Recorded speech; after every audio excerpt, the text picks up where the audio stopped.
I must tell you about another very interesting story. It's on the radio, and I wanted to get your opinion.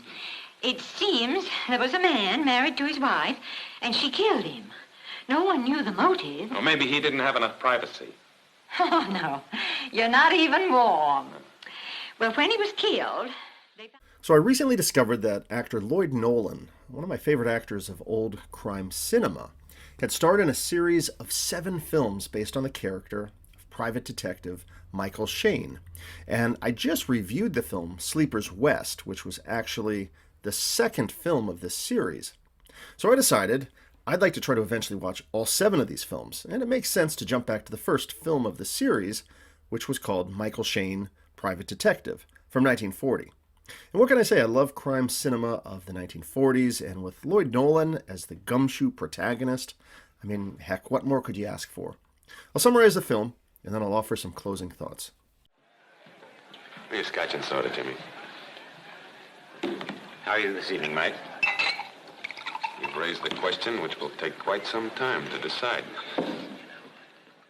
So the film opens up, and we are at the horse races, and we have the character Phyllis, who's played by actress Marjorie Weaver. She's cheering for the end of the race, but her horse has lost, and she can't get any more money from her dad for the next horse race, so she goes and tries to pawn a brooch, but wouldn't you know it, there's the character Michael Shayne, and he tips off the guy that she's trying to just basically rip him off and that the brooch is a phony. And she's annoyed, and she really wanted to bet on that horse, and it's actually one that ends up winning the race too. Well, back at Michael Shayne's office, it looks like all of his furniture is being reclaimed.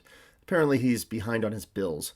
But then along comes the character of Larry Kincaid, who's played by actor Robert Emmett Keane, with a job offer for him. So his furnishings are saved just in the nick of time. Well, he's got a job for him regarding a Harry Grange character with a horse that won but did not pay off. And he wants that to be collected. Kincaid wants to hire Shayne, but he's not going to have it. Well, it wouldn't do you any good if I were to do a little talking. That's just a reminder to stay out of my business.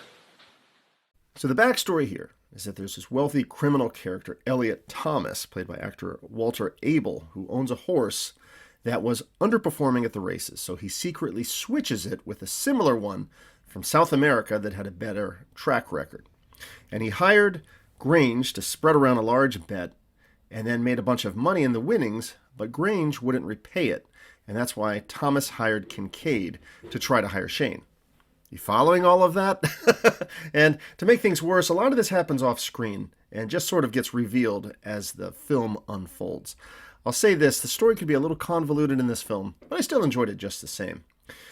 Anyhow, Michael Shayne gets a call from a wealthy horse racing tycoon, Hiram Brighton, played by actor Clarence Kolb, and he wants basically for Shayne to keep an eye on his free-spirited daughter while he's out of town.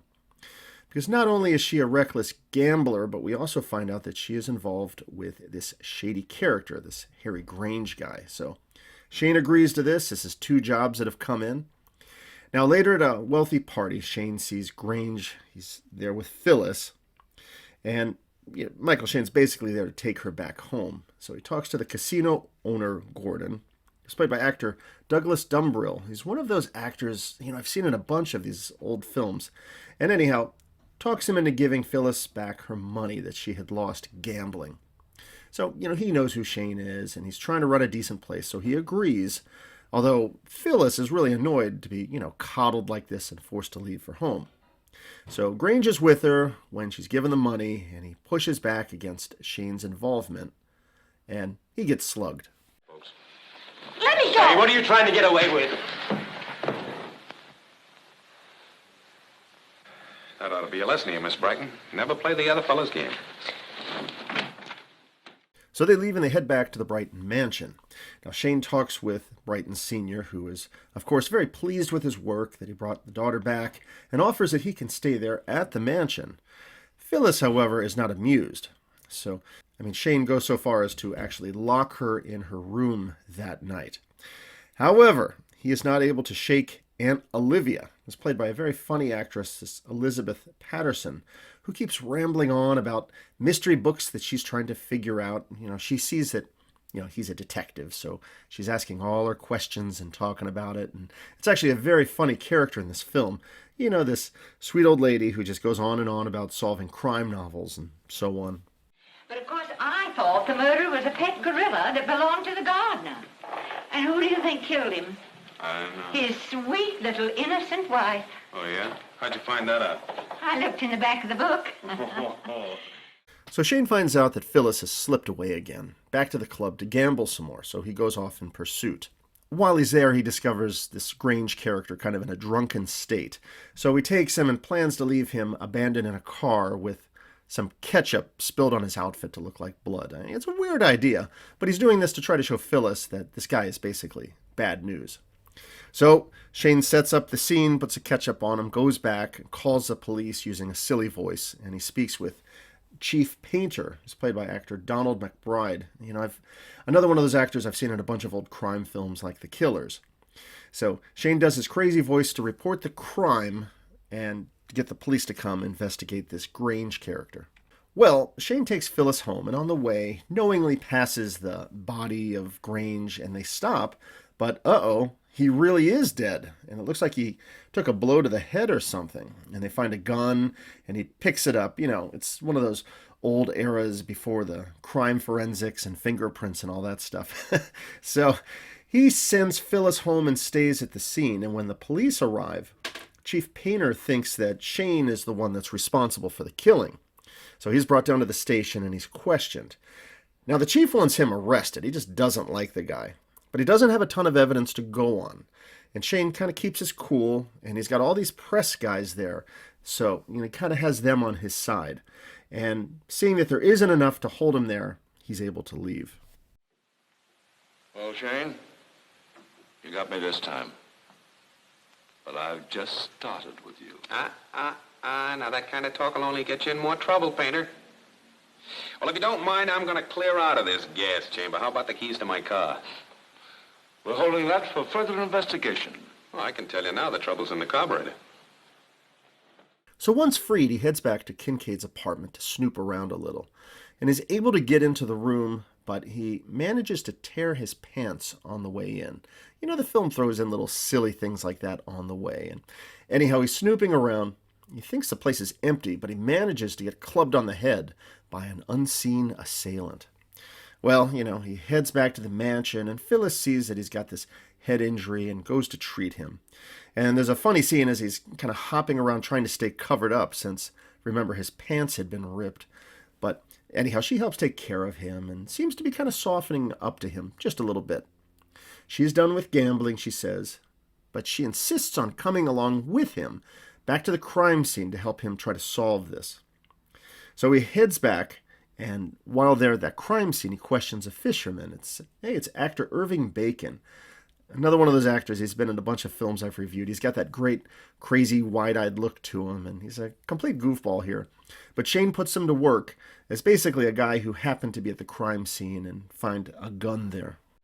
This is the address of a lawyer friend of mine. He'll fix up an affidavit for you to sign. Just say where you found the gun and that it was fired. How do I know it was fired? Here, smell it. I got a cold. My wife finds out about this. Let me assure you, my boy, your wife will not find out. Now, here, tell your wife to buy a new hat, huh? But you get right down to that lawyer's office, will you? All right, I'll That's go. fine. But if this gets in the papers, I'll hear from your attorney. Now, I have to admit that as we get into the second half of the film, things start getting a little muddled with the story, even more so than before. But Shayne thinks that the police chief can be shaken off his trail if he switches the gun barrel with that of the one that killed Grange. And Shayne has Phyllis call the police chief and mention the guns, so they come to investigate. Now, they plan to look up the serial numbers of the one that was fired. And at this point, Shayne walks in and explains that he found the suspicious gun near the crime scene. So this fools the police for now until ballistics can do their tests. Now, ultimately, Shayne finds out about the meeting of Gordon and Thomas taking place at this beach house. So he's on his way there, followed by Phyllis and Aunt Olivia. Also, Chief Painter is on the way as well. He's still suspicious about Shayne. And honestly, with only about 10 minutes left in the film, I'll stop the summary here, not just because I don't want to ruin the ending, but also because I'm actually having a hard time kind of following the story, to be completely honest. But it was still a great film anyway. Let me wrap it up. Lloyd Nolan is one of those actors that makes this film totally worth watching. And even if you don't completely understand the story, which was my situation, he just brings so much energy and fun to the film as this very entertaining gumshoe character. It's not just that I find him to be an excellent actor, but I often find it's actors like Nolan, who, similar to my thoughts on someone like, say, Edmund O'Brien, that I really appreciate because you can really relate to him. He's not necessarily this dapper Cary Grant-style Hollywood face, but he just strikes you as more of an average Joe. But yet, he's sharp, he's witty, he's funny, and you really find yourself liking his character because you can associate with him more. He's believable, even if some of the situations in the film are a little bit silly, like, leaving ketchup stains on an unconscious character. His quick wit and his wisecracks really make the film. He was great in this film, and I'm looking forward to checking out more of this series of the Michael Shayne character. So this was the second of the Michael Shayne films I've actually seen, but it's the first of the series of 7, so stay tuned. I really hope I can get through all of them eventually. Now note that there really isn't a romantical subplot that I picked up here in the film between Michael Shayne and the character Phyllis, Marjorie Weaver's character. Rather, she seems to warm up to him and eventually has sort of an enthusiastic interest in helping him with solving the crime, but otherwise that's about as far as it goes. Not a lot of romance in the film. But honestly, to me, it was the Elizabeth Patterson character who was the unexpected highlight of the film. She's saying things like, "I'm something of a detective myself," as she prattles on about all the mystery novels that she's tried to solve, and she's really sweet and charming in this film.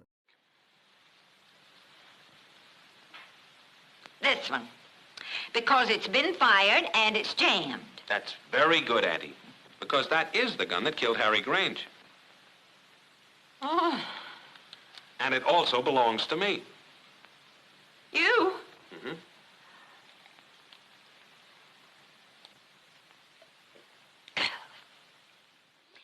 Anyhow, that's just my thoughts on Michael Shayne, Private Detective from 1940. It was an enjoyable detective film.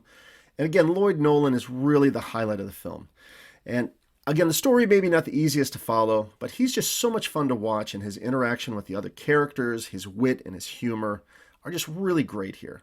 So this is a great film, and it's one worth checking out.